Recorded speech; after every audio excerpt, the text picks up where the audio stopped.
வாழ்க வையகம், வாழ்க வையகம், வாழ்க வளமுடன். குரு வாழ்க, குருவே துணை. என்ன இருக்கிறது உங்களுக்குள்?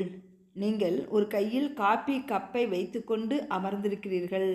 அப்பொழுது ஒருவர் உங்களை உரசிக்கொண்டு வேகமாக செல்கிறார். காப்பி உங்கள் மீது சிந்தி விடுகிறது.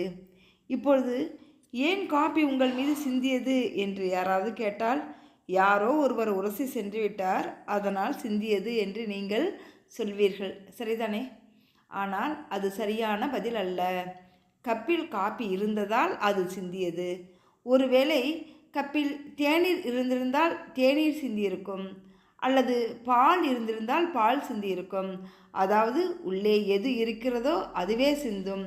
ஆம், பிரச்சனைகளை கொண்டு வாழ்க்கை நம்மை உலுக்கி பார்க்கிற போது நமக்குள் என்ன இருக்கிறதோ அதுவே வெளியில் சிந்துகிறது. நமக்குள் கோபம் இருந்தால் கோபமே வெளியில் வரும். உற்சாகம் இருந்தால் அதுவே வெளிப்பட்டு பிரச்சனைகளை கையாள உத்வேகம் கொடுக்கும்.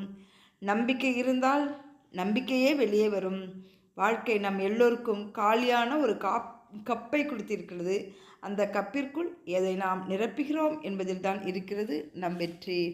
வாழ்க வளமுடன், வாழ்க வளமுடன். அருட்பேராற்றல் இரவும் பகலும் எல்லா நேரங்களிலும் எல்லா இடங்களிலும் எல்லா தொழில்களிலும் உறுதுணையாகவும் பாதுகாப்பாகவும் வழிநடத்துவதாகவும் அமையுமாக. வாழ்க வளமுடன்.